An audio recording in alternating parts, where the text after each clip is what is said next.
ئەوەی کە تکامە لەو برا عەزیزانە ئەمە کتێبەکانە ئێمە زۆر بە ئاسانی توانین بخینە بەردەستان ئەمێنە سەر هیمەتی خۆتان ئەمە لایەنی سیاسی نییە لێی بترسی تەنزیمیش نییە بڵێن ئێمە گەر تەسکەی حیزبت پێ نەبێ ناخوێنی هەقیشمان نییە بەسەر تۆ ناوی خۆت ناوچی حتا تەنانەت ئێمە لە کاتی ڕابردووە پێش زیندانکردنەکەی من تەلەبەیە خۆی ناو کاکجانتا ئیتر ئێمە هەر پێمان و کاکجانتا ئیمتیحانیشیدا دوای دەرچوو هەر کاکجانتامان بانگە کرد دوایتمان کاکجانتا ئێمە ناکرێت شەهادەکەت بدەین هەردەی بنووسین کاکجانتا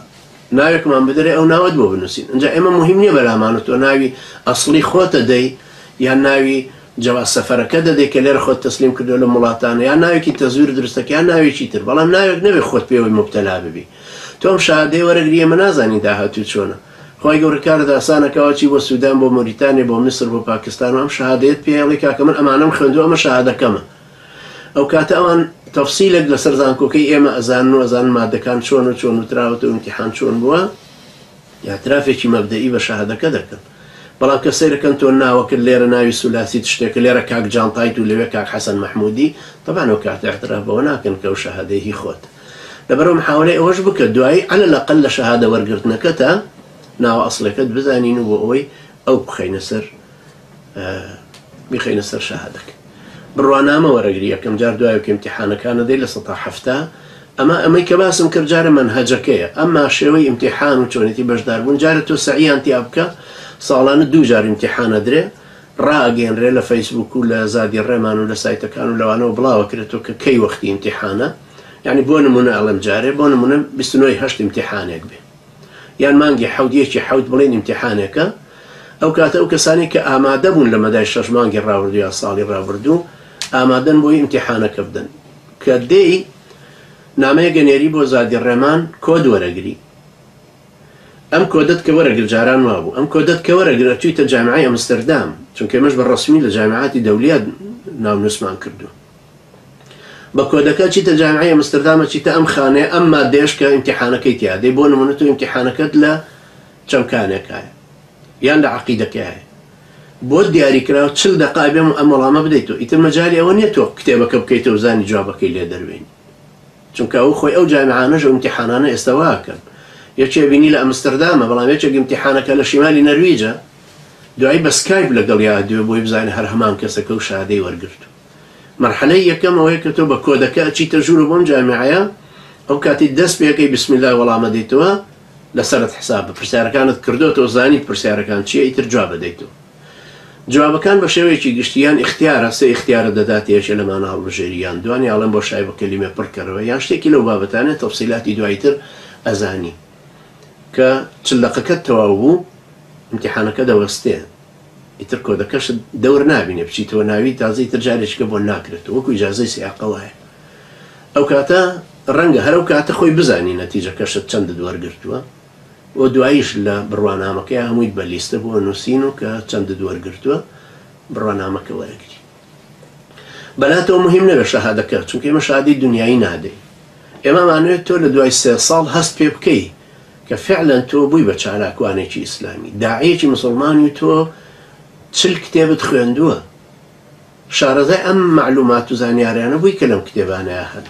تۆ گەیشتیتە ڕادەی ئەوەی ئیسلام بۆ خەڵکی کە شەرحکەیتەوە بەڵام تۆ مفتینی تۆ توانی پێشنەژی بکەیت توانی باسی عەقیدەکە بکەیت توانی باسی داعوە بکەیت باسی تەزکیەی نەفس بکەیت پەروەردەی خەڵکی تەوجیهی مزگەوت دەرسێ تەجوید بیڵێیتەوە بەڵام نەبووی بە مەلە نەژووی بە زەعیم واژ نەزانی شیاوی ئەندام پەرلەمانێتی بە نەزەری ئێمە شیاوی پەرلەمانی کوردستانی ئەوە دیوەخانە بەڵام بەلای بە نەزەری ئێمە شیاوی ئەوە نی چونکە شیاوی دیوەخانی کوردەواری شتێکە و شیاوی علمی شەرعی لای ئێمە شتێکی ترە تۆ لە ئەنجومەنەکان ئەوە ئەگەر وەکو ئیمامی شافعی و نەوەویش نەبی کەمتر خۆبێ وەکو خەتیبی شەربینی ببی خۆبێ شارەزای لە علمە شەرعیەکانە هەبێ بە پشتیوانی خوای گەورە خۆبێ عەقڵت پێ بشکێ ئوسولی فقه چییە حتاکو بزانی ئوسولی دەستور و یاسادانان لە پەرلەمانەکەیە چی کە بووی بە وەزیر خۆبێ ئەوەندە تەزکیەی نەفس وەرگرت بێ باوەش بە دنیایە نەکەیت و ئیستیغلالی کورسێکت نەکەی لە مەساڵحی خۆت و خزم و کەس و کارەکانت نەیبەی بەڕێوە چاو لە پارتیوێکێتی بکەی ئێمە نامانێت خەڵک وا پەرۆر دەکەین نامانێت بە دوامانە بێ بۆی شەهادەکەت چەند مهمە دوای خۆی پێوە بادەی چۆن کابرای ئەزهەری نوێژ ناکە وەڵام من ئەزهەریم ئێمە شتێوە لای ئێمە نییە ئەمەمانێت پەروەردەبی بۆ ئەم دینە و داعیەکی سەرڕاست دەرچی بۆەوەی دوای خوای پەروەردگار ئێمەش احتیمات بکەینە سەر تۆ لە متمانە پێکردن پێت بەگەیاندنەوەی ئەم دیندارێتی بە خەڵکی تر. ئەمە بە شێوەیەکی گشتی قۆناغی یەکەمە. لە قۆناغی دووهەمە تەکمیلەی هەندێک لەم دەرسانە خوێنی، هەندە دەرسی تری تازەی تایە و بە پشتیوانی خوای گەورە ئەویشە بڕی. ئەگەر مەرحەلەی یەکەم خۆت حازر کرد بۆ ئیمتیحانەکە بۆ نمونە لە یەکی حەوتا ئەبێ تەواو تۆ ئیمتیحانەکە بەشدارەبی. 15 مادەیە، 10 مادەی دەرچوویت و 5 مایەوە. مشکلە نیە، لای ئێمەوە نییە ئیکمالی لە 2 دەرسە، چونکە لەسەر سیستمی ئیسلامی ڕۆی. سیستمی ئیسلامی وا بوو چۆن یەکێکە بوو بەمە لای 12 عیلم، 8 عیلم 10 عیلمی وەرەگرت لە هەڵەبجە و لە پاوە و لەم لاولا ئەڕۆشت و ئەگەڕا دوایانوت وەڵام مامۆستا پێویستی بەوەیە کە بڕوا تەفسیر بخوێنە لە لای مەسەلەن مامۆستا فڵان لە چەمچەمە ئەڕۆیشە بوو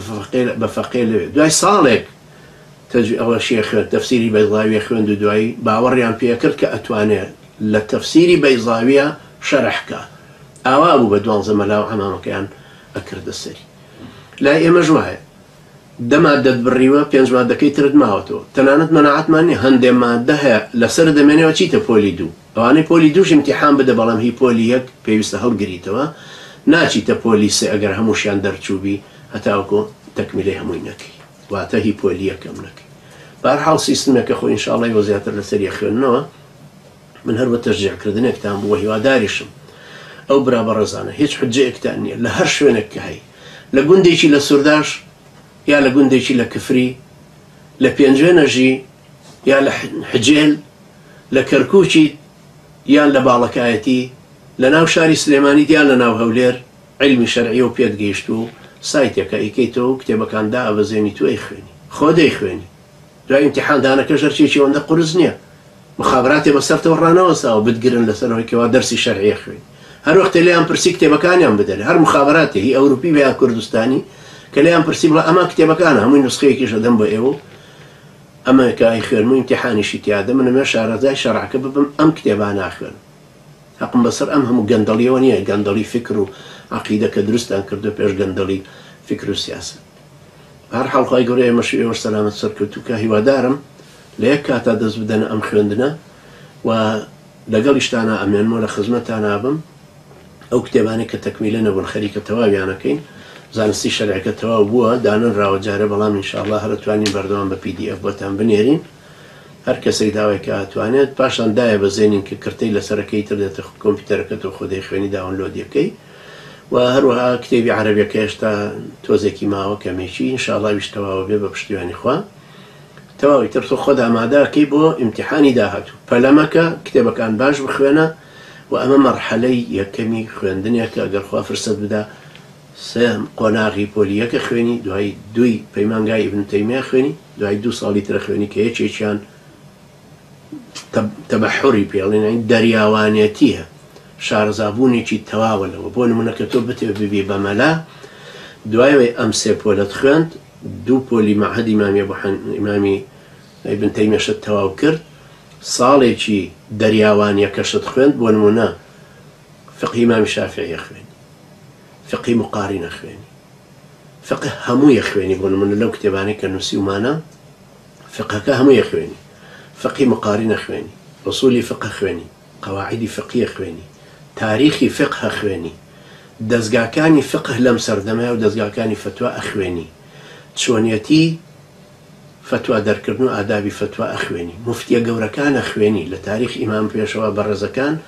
ئەوانەی سەرمەزهەب بوون وەکو زیاد لە 20مان هەیە یان ئەوانەی کە محققی گەورەن وەکو ئیمامی نەوەوی و ئیبن حەجەر و ئەوانی تر لەوانەژە خوێنی. تۆ وەختێک کە تەخەڕوجەکەی و ئەبی بە مەلا لە گوندێک دانیشە، بەڵام عەلە لەقل معلوماتێکی باشت هەیە کە مەلایەکی شیاوی بۆ ئەوەی کە ببی بێ پێشڕەوی 100 باڵغ. مەگەر خوایە گەورەی یارمەتی دەرمان بێ ئەسڵ لە پلانە ئاوایە ئەبێ هەر 100 باڵغ مەلایەکیان هەیە، داعیەکە بێ کەسێکە بێ وەڵامە شەرعیەکانیان بداتەوە پەروەردەیان کە بەرەو دیندارەتی، نەک وەکو ئێستا بە 10,000 کەس مەلایەکیان نیە. وای گەورەی یارمەتی دەری ئێوەش بێ سەلامەت سەرکەوتومان کە یارمەتی دەرمان بێ، ئەوەی نایزانین فێرمان کە ئەوەی بیرمان چۆتەوە بیرمان بخاتەوە. وای پەروەردگار وەرمان بێت و هیدایەتمان بدا. أقول قولي هذا واستغفر الله لي ولكم وجزاكم الله خيرا والسلام عليكم ورحمة الله وبركاته.